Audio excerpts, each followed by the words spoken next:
All right. Hey, everybody. We're live. Hey, Andy. How's it going, man? Doing well, man. How are you?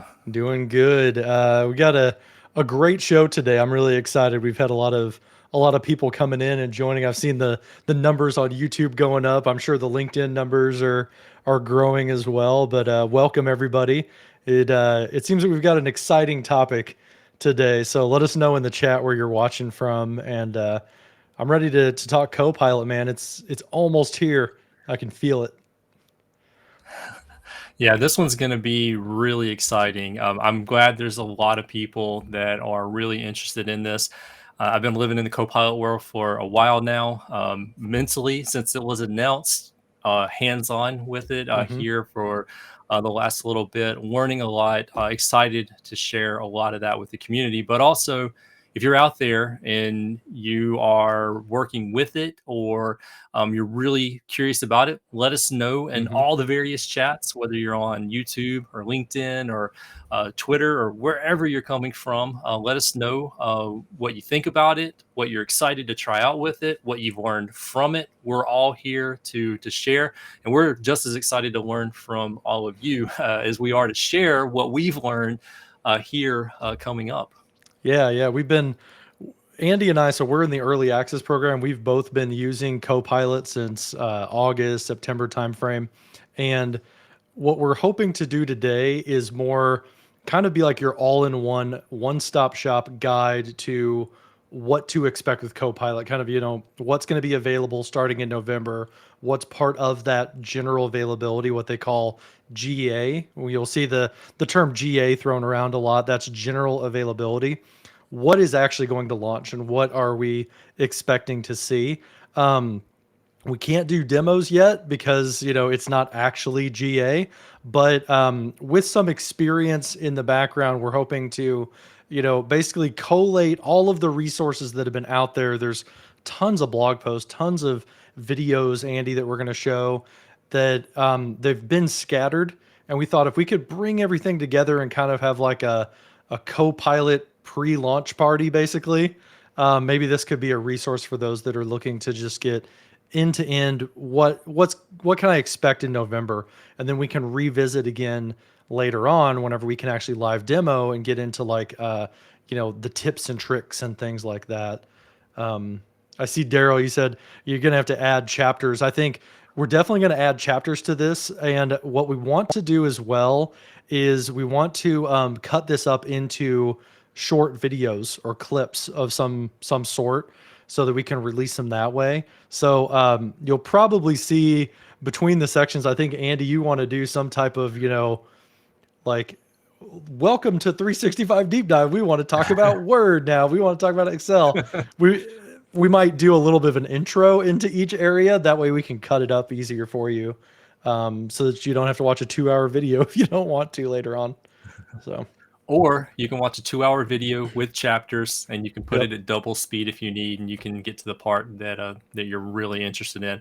But I think you set the expectations pretty well. We are approaching this from a information worker, fingers to the keyboard type level. If you've been with us before, and many of you have, we did a deep dive just a couple of months ago with Microsoft's Jeremy Chapman, where we talked about the Copilot service, how it operates, the ins and outs, like behind the scenes, what IT administrators need to do to prepare for Copilot, considerations for security and privacy and so forth. Hmm. This is not going to be that deep dive. This is the deep dive where we want to set end user expectations.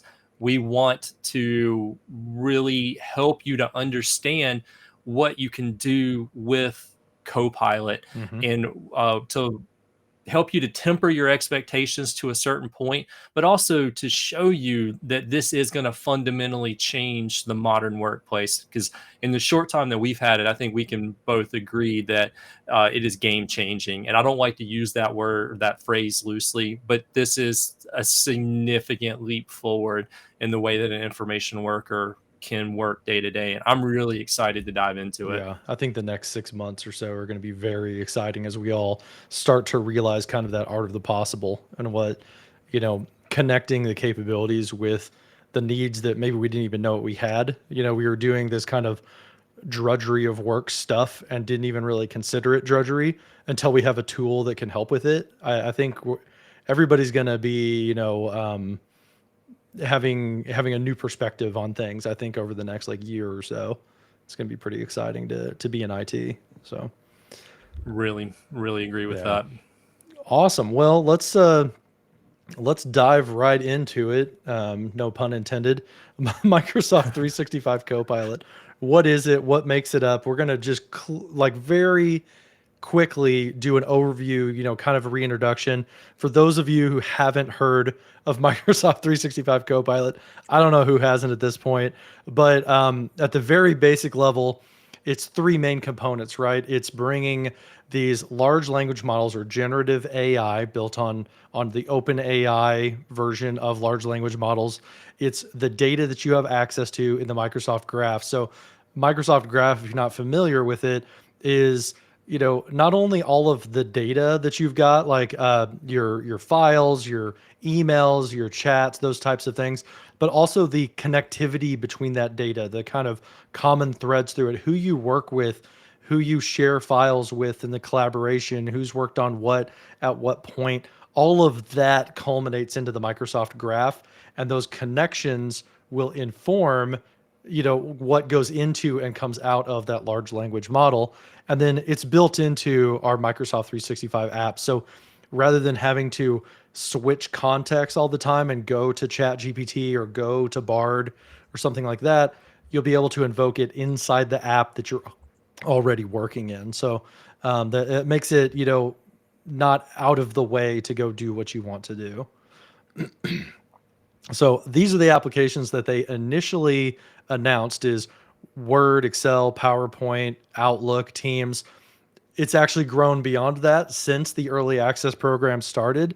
So what we can expect whenever this launches is also OneNote and also M365 Chat, which is um, your chat assistant that you can access through your browser, through Bing.com or through the sidebar. It's also Microsoft Loop and being able to invoke it inside of Loop components with using the slash command. It's also Whiteboard. So there's about 7 or 8 different endpoints now at launch as we get. So you can see that it's already starting to mature before our eyes before it's even publicly available. So that's really exciting. So all of this culminates, all this news and everything has landed us to this point, late October. November 1st is when Microsoft has announced general availability.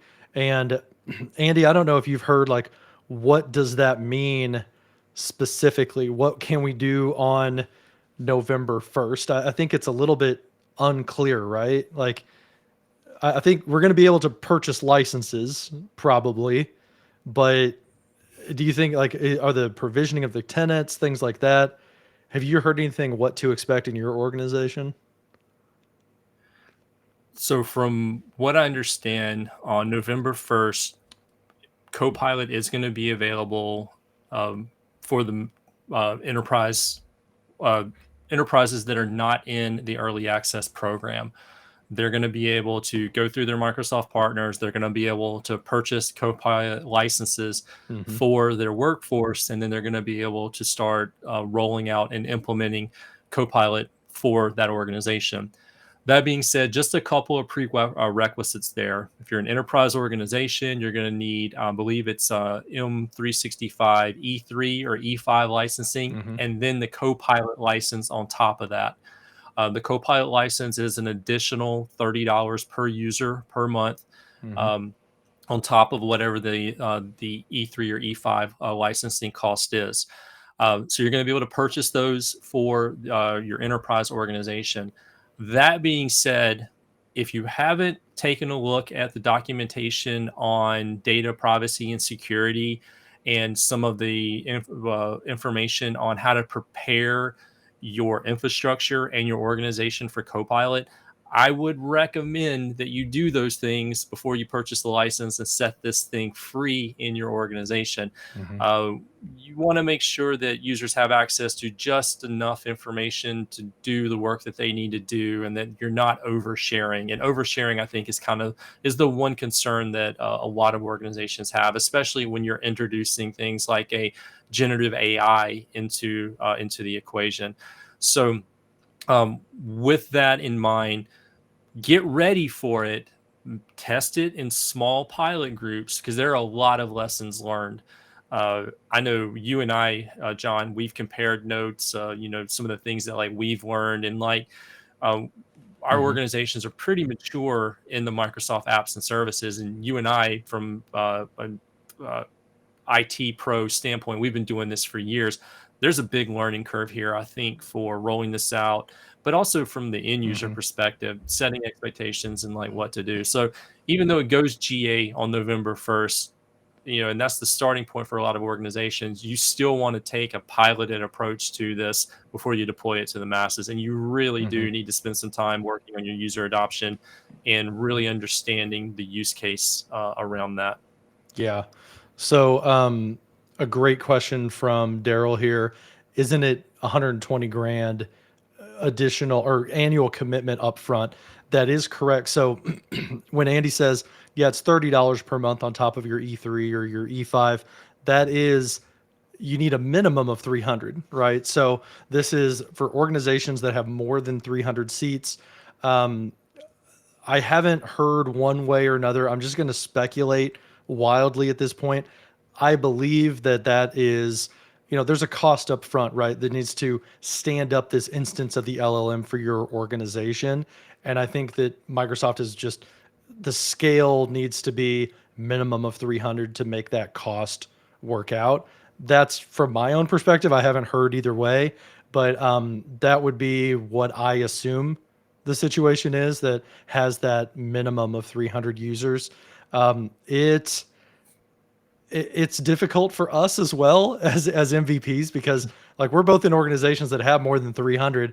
I mean, there's like 400,000 people in my organization. Andy's like, what, like 160,000 and growing or something like that. So 200, we have that, but 200,000. I can't demo. I'm not going to demo out of my EY environment, obviously. And so it's a little bit difficult. Like you're going to see a lot of us MVPs try to figure out like, how are we going to show this stuff off? Because I don't have 300 seats in my demo tenant to have a safe area. So we're going to have some interesting times as we launch here, but 300 is that minimum. Yeah, it makes it difficult to safely show off the content, but we'll get there. I'm sure Microsoft will figure out a way for people to show it off and demo it in different situations. But yeah, if you're looking to prepare for the November date, after the November date even, and like get yourself ready for Copilot, get your organization ready, there is lots of information on learn.microsoft.com, the actual documentation for what you need to think about to prepare. There's a great Microsoft mechanics video that Jeremy Chapman and them published that has step by step. And if you want long form version of that, we were fortunate enough to have Jeremy on with us about 3 months ago or 4 months ago to talk about preparing your organization. So on our channels as well, you can go back and see what we deep dived about how to prepare and get ready for it. But let's I think get out of the admin level and back up to the user Yeah. level to talk about what is possible and what's going to happen whenever you get your license provisioned. So these are this is the start of us collating the data for you, gathering it all together, and I've put together these summary slides, and I've only got I think two of them that explain at the very beginning what Copilot is going to do. I've prepared these for my organization. I've taken a lot of the detail out of it to make it not quite such an eye chart. But essentially, there are 7 different endpoints or 8 different endpoints if you count M365 chat. And across the board, if you could think about a common thread between these, we're going to look at each one individually. But across all of them, there's 2 main themes that have kind of surfaced for me in my experience of using these tools. And that is you can use Copilot out of the gate to consume content, and you can use Copilot to help you create content. So that's the way I've been kind of thinking about it is, am I in a consumption mode? Am I in a content creation mode whenever I'm using Copilot in my own world? So with Teams, that's in three different categories from what we have used so far. There's the M365 chat inside of Teams. I find that I use Copilot in Teams the vast majority of the time compared to in the other endpoints because I happen to have Teams up on my screen the majority of the day, right? And I'm not switching contexts. So M365 chat, that surfaces for you as sort of a chat bot. It is a bot that you will discuss and have conversations with. It's installed as a Microsoft Teams application, and then you just chat with it like you've been chatting with any other Teams app. It's called M365 Chat, unlocks all of that functionality where you can get executive summaries, generate key actions, ideate with it, talk back and forth, have a very conversational experience. It's also in Microsoft Teams as a group chat or a one-on-one chat helper. And we'll talk about this in the deep dive into Teams, but you can get context and ask about a specific conversation that you're having. And then what we've seen the most demos of inside of meetings, you can supercharge your ability in a meeting if you're transcribing it by invoking Copilot within the meeting. And we got lots of like videos and little nuggets of information there. With Outlook, it really falls into that normal, consume, create type of workflow. You're consuming email, which means you're able to summarize an email thread. You get dumped into a large email thread, you can catch up on it. Or you're writing an email, you can get Copilot to help you draft and also coach you a little bit in like your tone and your professionalism and things like that. Same thing with Excel. You can analyze the data, you can consume and pull insights, but then you can also take that data and visualize it or turn it into pivot tables, things like that. So again, you're creating something within Excel. Same story with Word, summarizing documents, helping you draft and write documents, help you summarize and ask questions of slide decks, help you again draft slides. It's a good starting point to kind of start out with some slides that have content on it. It may not be 100% accurate all the time or the way you would have worded it, but it's a good place to start whenever you're in PowerPoint. So that's kind of the base functionality within M365, the traditional apps of Word, Excel, PowerPoint. Moving out to some of these kind of mocha apps, right, or modern collaboration type of apps. Inside of OneNote, same deal. You're either summarizing and consuming your notes and getting insights out of like a big brain dump of notes, or you're ideating, you're creating, to-do lists or actions or, sample meeting agendas, stuff like that. Whiteboard's a little bit interesting. I think this is what we have probably the least information on, Andy. But there's three main core competencies from my experience, and that is that you can create content with your whiteboard. So I don't know where to start. I need a bunch of sticky note ideas. You can say, "Hey, Copilot, what do I need to know to, start our ice cream shop that we're going to do business planning for?" And it just gives you raw content on sticky notes. If you've got a bunch of ideation you've done and you're just literally throwing things at the virtual digital wall and you've got it all messy and unorganized, you can select those notes, you can hit categorize, and then it will find common threads within those sticky notes and give you some common themes and organize those notes for you and kind of group them together. And then one of the neatest things I think of Whiteboard with Copilot is that you can summarize a whiteboard. So if you've got this crazy complex whiteboard situation, then you can say, "Give me a summary. Like, what is this whiteboard telling me?" And it creates actually a loop component inside the whiteboard that will give you the key insights, summarize like what the whiteboard's talking about, some action items, the whiteboard that it can sense, stuff like that. And I think it's interesting. Daryl probably has a lot to say about this, but when we saw demos of this, we're like, why is it like jamming a loop component into it? And my rationalization that I've thought about as I've kind of noodled on it a while, is I think there's two main reasons. The loop component gives you a rich text area, so it can give you bullets and headers with bold text and stuff like that. The second thing is it's really powerful to use a loop component because now that is portable and I don't have to share the entire whiteboard in order to share a summary of the whiteboard. I can just share the loop component, standalone. So in my explanation or in my experience with Copilot in Whiteboard, I've actually think that it's a great thing that it tends to be a loop component, gets people exposure to that really cool tool. Same type of thing in Loop. You're either creating content, you're summarizing content. Don't want to belabor that too much. And then M365 chat is kind of always there for you as a digital assistant. It's kind of the all-in-one capability. Whether you're using it in Microsoft Teams, in the future you will use it for in the office.com webpage. So it'll be like an application in the side menu. And then when you go to bing.com or in the Bing sidebar, you have that Copilot enabled chat assistant for you. So I guess that's everything that that I've got at a very high level before we deep dive into looking at So these specifically and kind of putting a visual to them. let's Go ahead, step Andy. back one slide for just a second. Yeah, sure. Also, There we want go. to emphasize the order. As we're Hmm. approaching this and rolling it out for our users, it can be really overwhelming. And part of Hmm. that is because some of us have a chat GPT mentality, but some end Hmm. users are just trying to figure out what button to push. Where do I start? Like where do I go?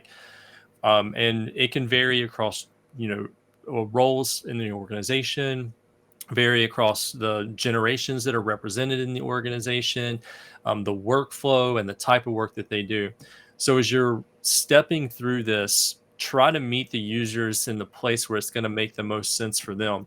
And I really like the order that we put this Hmm. particular slide in, because from what I'm seeing with some of the conversations around the users that are implementing it, is the order here, I think is a really good order to keep in mind as you're starting to roll this out. Start Hmm. with Teams, because the meetings feature, to be able to have Copilot recap your meeting, to be able to pull out some key takeaways and actionable items from the meeting, that's a very low barrier for entry that Hmm. provides a very high return on investment for those users. They can get those detailed summaries and notes, and then they can be present in the meeting and not have to worry about scribbling everything down or going back and searching through the transcript later on. Now they can be Hmm. present, participate in the meeting, and then go back and have those key points and highlights and be able to talk with Copilot against the meeting later. So that's a really good entry point. The group Yep. chats, we use this all the time for conversation, one-on-one or small group. That extends into the meetings. So now we're just taking that Copilot into that, summarize meetings for the last 7 days. Hey, I've Hmm. been talking with this person. Tell me what the action items are over the last 2 weeks. That can be really helpful. Now you don't have to do that manually. And then the M365 chat. We're going to talk about that in just a little bit. But for me, that's really where the value of the whole thing is. That M365 chat is probably, in my opinion, the most powerful Copilot experience that we have. We'll get into Hmm. that more in a little bit. But Yeah. then as you're moving from like one app to another, we're stepping from Teams, which I think is the gateway to Microsoft 365, especially for a lot of the modern workforce, because of the fact that meetings sit side by side with conversations, sit side by side Hmm. with content. For a lot of information workers, Outlook is still king for communication. So to be able to Yeah. go into Outlook and say, okay, summarize this email thread and give me the key takeaways, because I'm not reading all that. It's too long, didn't read. That's super, super helpful. And then you start moving into the Office applications, Excel, Word, PowerPoint. And that's where you're going to really start to hit home with people in certain processes. If I'm in data analytics, Excel, here's the things that you're going to be able to do with it. And we can meet them Hmm. where they actually work. So the order that you have here, as I would suggest taking a look at something like this for your organization and figuring out how you're going to be able to meet those end users and show them how Copilot Hmm. can help them in their moment of need, and then move into other processes as they mature and get more familiar with it. Yeah. Yeah. To highlight the question, just to answer it up front, like, what's your personal favorite way to use Copilot? For me, what I use the most is M365 chat inside of Teams, because that's where I am for the most part. I think the most magical experience is meetings. So if you're an organization that is able to transcribe meetings and able to get the benefit of that, that is the magic. If you're going to demo this and kind of get like mind blowing functionality right off the bat.